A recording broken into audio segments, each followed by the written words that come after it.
Yun, dito na naman tayo. Check natin itong mga jet fighter natin kung magigilas na. Tapos ko na silang pakainin ng matinding chicha nila, breeder mix ni Wingmaster. Gino rin ng konting redstone yan, may natira pang konti. Papapakin nila yan hanggang mamayang hapon para maging bricks ang ebak nila. Yun, ito yung iba.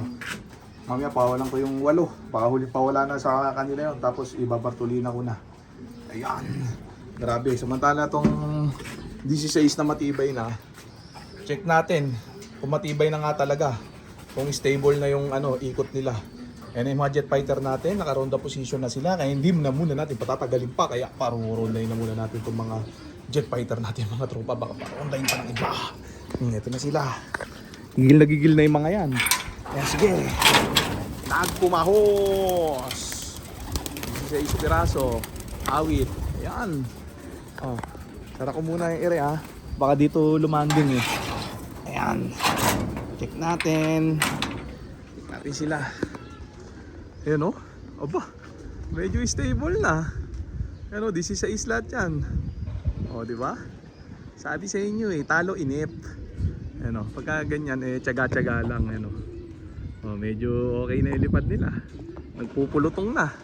Ayan, mga ilang parandaan pa yan. Super stable na yan. Tapos re-raging na yan ng matagal yan. Medyo nakakatagal. Makakatagal sila ngayon matitibay na yung mga yan. Kasama dyan yung yung crying bading na nawala nung nakaranta sa kabalik.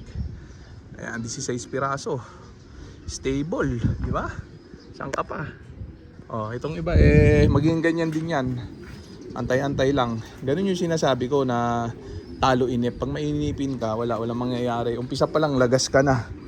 Ayan o kaya tiyaga-tiyaga lang sa mga pagpapaamo sa mga jet fighter natin, mga tropa. Para pagpalain na. Ayan Ayan, itong mga to ayan, medyo matagal-tagal pa. Yung 6 dyan nakabartulina na mga 1 linggo pa. Tapos yung 8 ibabartulina pa lang. Wawalan ko sila maya-maya pagkadapo ng mga jet fighter natin. Ayan, kasi medyo nag-stable na rin ang lipad ng mga to. Tingin ko mga isang pawalaan na lang ngayon ibabartulina ko na. Ayan, check natin sila din mukhang nagsipag ranging. Dali sara ko muna area baka maglabasan. Dito tayo sa tambayan. Mga kulimliman din kasi. Kaya sarap na sarap sila sa ragingan nila. Yung mga tropang magtatanong, mag-comment na ng tanong nyo para masagot ko lahat yan magawa natin ng content. Kung lito kayo, tanong lang kayo walang dumadapo.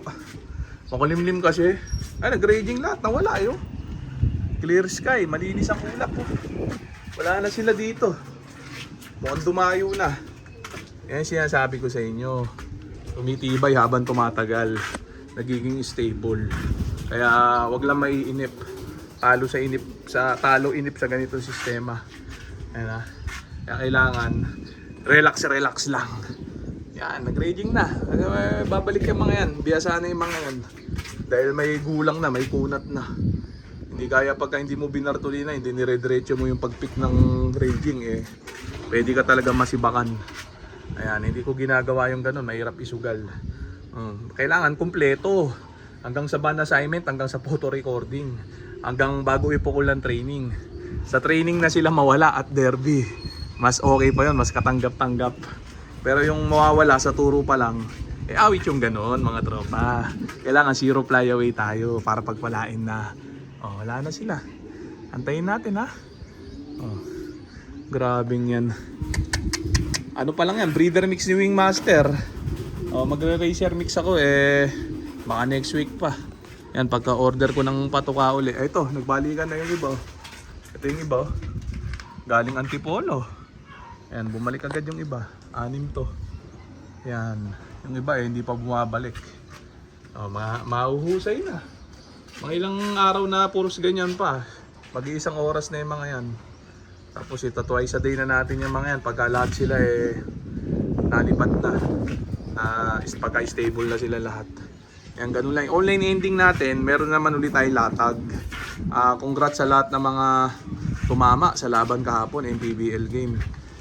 Sa linggo, meron tayo, baka PBA game yun. Mag-message lang lahat ng gustong tumalpak para pagpalain na. Diyan sa relax line, Cookies line, Terminator Bakan line, Hermain Embrick line, yung latag natin na utal pa. Yan, no? Ayun. Hermain Embrick, lumipad. Oh, grabe. Dito, nagbabaan yung iba dire. Ayun. Yan yung apo ni Borgang yan, laging dito bumababa. Yan, dito sila bumababa sa ngayon. Pero pagka nababatak na yung mga yan, pag nag-iisang oras na, doon na sa landing board yung mga yan. Sa ngayon, dito sila, semi-open loop lang sila. Nayaan ko lang, pero pag nagtatway sa day, nalipad na yung mga yan, makikita nyo. Dito lahat baba niyan sa landing board. Ayan o.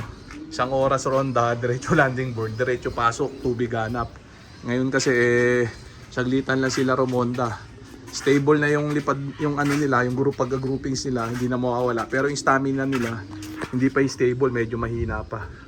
Kaya, unting oras lang sila kung lumipad. Huwag yung, kayo may inip, huwag yung bubugawin pagka ganun. Iba, bugaw ng bugaw, makukulit. Pinipilit nilang tumagal ng ronda yung ibon nila. Yan, dapat hayaan nyo lang kung sayang tatagal ang ronda sa araw-araw na gagawin nyo sa kanilang pagpapaawala. Ganun lang technique, kung yung bubugawin. Ito, kita, hindi ko binubugaw. Gumapo, dapo, ganyan talaga sa umpisa. Darating yung araw, pag stable na sila, manawa kayo, mabalilig nyo, kakatingala. Kahit magtago kayo, ayaw bumaba. Yun, dadating yung time na ganun. Tapos pag ganung isang buwan na nagre-raging, nag-isang oras, pwede na ipukul yun. Pag ganun, kasi may tropa nagtatanong, kailan daw pwedeng ipukul ang mga ibon. Pag isang buwan na nagre-raging, tropa, pag nag-iisang oras na, isang buwang straight, pwede mo na ipukul yun, matibay na yun. Stable na ang uwi nun, groupings na uwi nun. Tapos may nagtatanong din about sa feathering. Kung nagpe-feathering daw ako, tropa, hindi ako magpe-feathering, kahit bata itong mga to. Ayan o. Ano yung mga yan? Natural lang. Kung maglaglag, ganun lang. Katwiran ko dyan, minsan nga, yung kulang-kulang ang pakpak, yun pa yung umuuwit na nanalo. Yung kumpleto, yun pa una nawawala.